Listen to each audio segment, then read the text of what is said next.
Madame, monsieur, bonsoir. Nous sommes le mercredi 24 octobre 2018. Bonne fête à Florentin, bon anniversaire à ma petite femme et bienvenue pour cette nouvelle édition.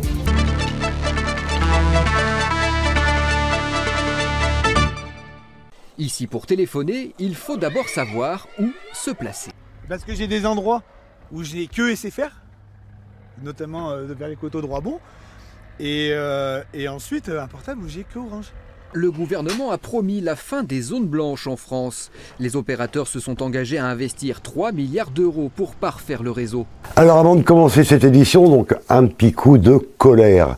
Mais où a bien pu passer le réseau téléphonique et 4G sur la D993? Elle relie donc Montluçon à Évaux-les-Bains et de jour en jour, cette portion de départementale devient une zone blanche. Alors nous rappelons à nos dirigeants que la vitalité et la repopulation d'une région commence désormais par la qualité des réseaux. Alors à bon entendeur, la foire de Montluçon vient de refermer ses portes avec plus de 72 000 visites. Depuis plus de 40 ans, monsieur et madame Soupizet ne manquent jamais un jour de foire. Et comme ils le clament pour nous, c'est une drogue. Alors qu'est-ce que vous avez pensé de la foire cette année là? Ah ben comme ça, hein. Ah oui comme ça. Hein. Alors, là je peux vous dire qu'on a fait des compliments à Alain-Zila. Hein. Il y a une nouvelle animation qui est animée de partout. Tout est merveilleux cette année. Venir à la foire, ça fait plaisir. Et il y a le plateau de TV cette année. Exactement, mais voilà. C'est pour ça. Ouais. Bon cette année, quand vous venez tous les jours, vous venez pour quoi faire? Pour retrouver l'ambiance et les copains. L'ambiance des restaurants. Et les copains. Et le plaisir de ces anciens clients qui nous arrêtent. Vous vous souvenez de moi? Vous m'avez dépanné. Voilà. Ça c'est notre plaisir. Voilà, c'est ça. Disons qu'on a connu de merveilleux moments qui malgré tout ont changé un petit peu maintenant. Mais néanmoins, le directeur Alain-Zila a bien remonté le... Ah maintenant, oui. Ah oui, il a vraiment remonté une notoriété de la foire que l'on a un petit peu connue différemment avant, mais là il a remonté vraiment le... Mais c'était comment avant?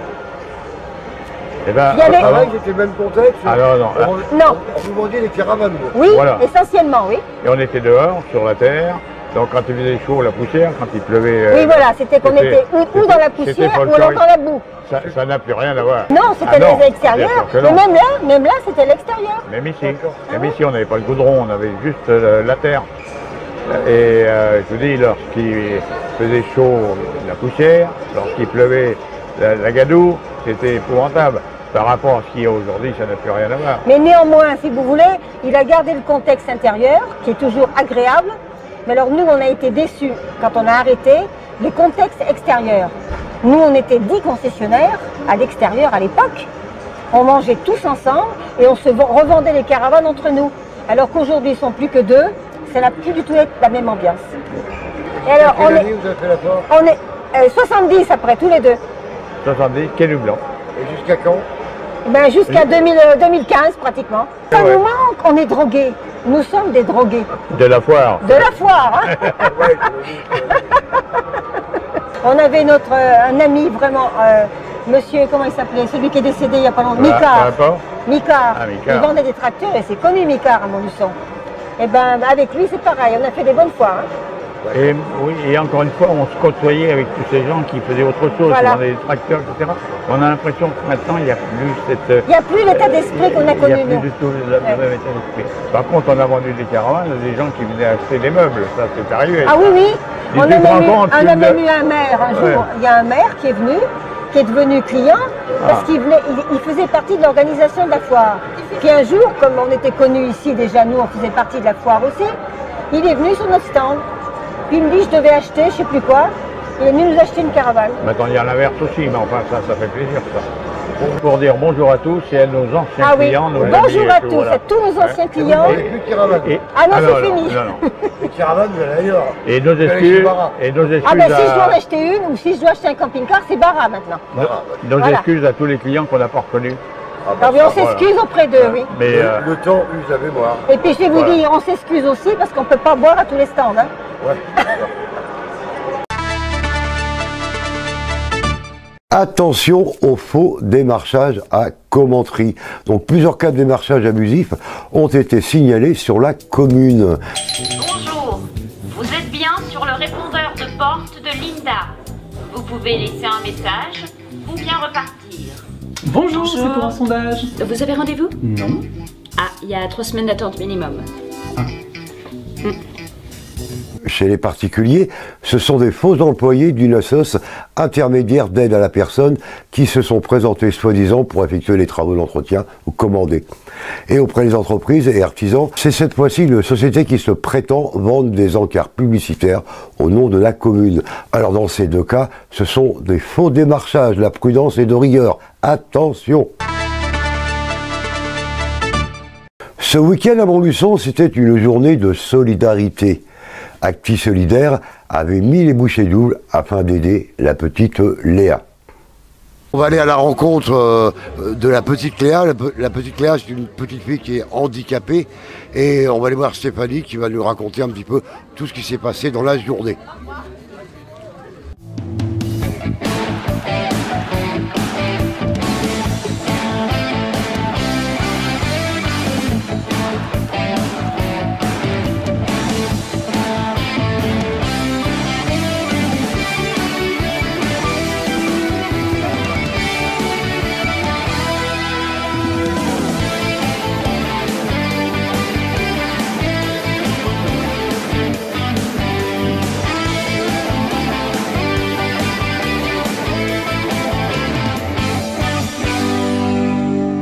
Il fait beau, il y a du monde, il y a plein de motos. Oui. Comment ça se passe? Très très bien, mais très fatigant. Mais on gère, on y arrive. La base, c'était récolter des fonds pour Léa, pour qu'elle puisse faire sa salle de bain et qu'elle ait une meilleure vie. Puis on lui a réalisé ses 2 rêves, le trike et l'avion. Et on a vu un sourire mais merveilleux de cette petite jeune fille. Elle m'en a même fait pleurer. Elle est polyhandicapée et on ne sait pas. On ne sait pas du tout. Et c'est de naissance Non, pas du tout.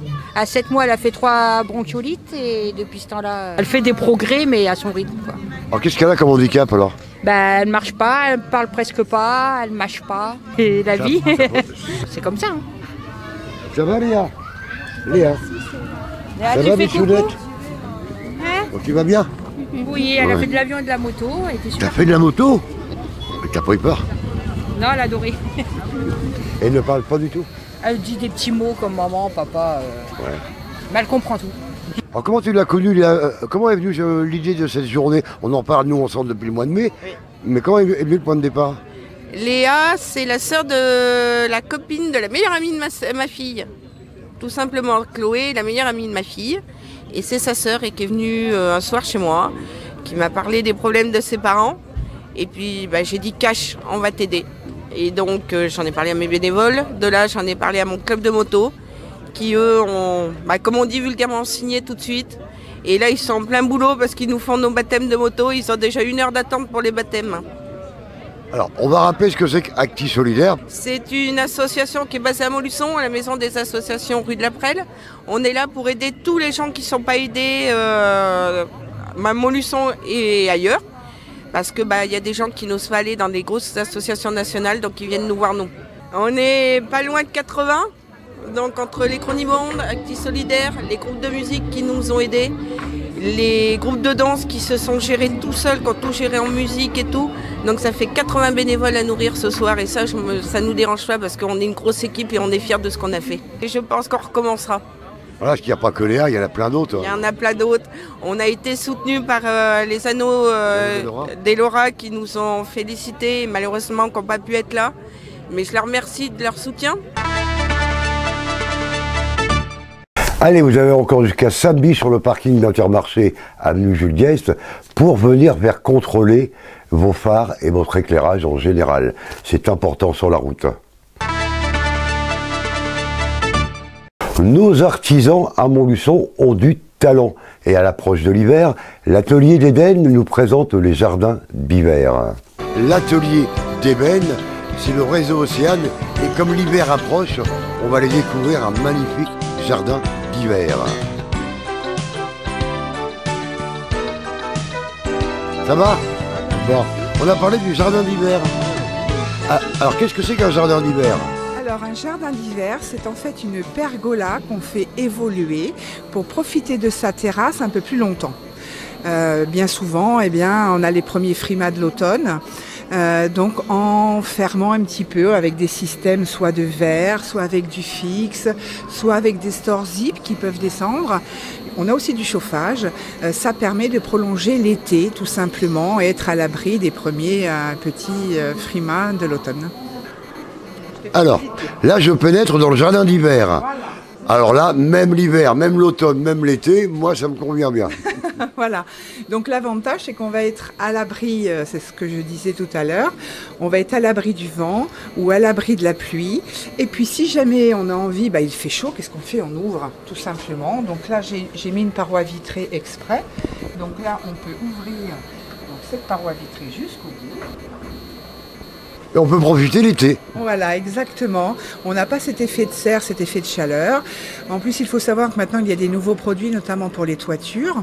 Elles sont traitées anti-chaleur. Et on peut rajouter aussi, parce que la toiture, certes, elle est traitée anti-chaleur, mais elle va laisser passer les rayons du soleil. Donc, comme une maison, en fait, on peut faire aussi passer par-dessus un storban qui va être sur des petits coulissants, donc qui vont être très discrets, des petites, qui vont être guidés, ou par en dessous. Il y a plein de solutions et en fait c'est ça qui est bien sur cette chose, que beaucoup présentent des pergolas, beaucoup présentent aussi des vérandas, et c'est vrai que ce produit-là séduit du monde parce que c'est surtout pour prolonger, donc pour avancer l'été. Au mois d'avril déjà des fois ça fait un petit peu frais, donc on est bien à l'abri, et pour prolonger septembre-octobre. Et en plus ça a le mérite de mettre à l'abri le salon de jardin. On n'a plus besoin de mettre des bâches, des choses comme ça. Naturellement il est protégé. Puis on peut mettre aussi des ventilateurs, tout un tas de choses, quoi. Voilà. Pour nous, au jardin d'hiver. Alors, on pourrait presque appeler ça le jardin d'ébène. C'est ça, oui. Ça serait pas mal. Non, mais on est bien là. En fait, les gens trouvent ça très cosy. Ils sont très séduits. Je suis contente. C'est un produit qui marche. Alors pourtant, il n'est pas. On le propose déjà depuis un moment, mais c'est vrai qu'on ne le montrait pas. Et ce qu'on ne montre pas, on ne le vend pas. Et là, c'était, voilà, les gens sont séduits, je suis contente. On va resituer donc l'atelier d'ébène, donc c'est situé à Montluçon. Oui, c'est situé à Montluçon, donc en bas de Safran, ce qui est, pour les anciens, on connaît plus le nom de Sagem. On a un parking client, accès handicapé. Donc vous pouvez venir découvrir, on a plus de 300 mètres carrés d'exposition. Alors c'est vrai que sur la foire, on ne peut pas tout déménager. C'est pour ça que j'ai mis en avant trois produits phares cette année, dont le jardin d'hiver. Mais je vous invite à venir découvrir plus de choses dans notre grand showroom. L'atelier d'ébène propose un nouveau service. Oui. Alors on a mis il y a 3 ans maintenant en place un service. Je communiquais pas dessus, maintenant je le fais. C'est un service, je l'ai appelé le SPID.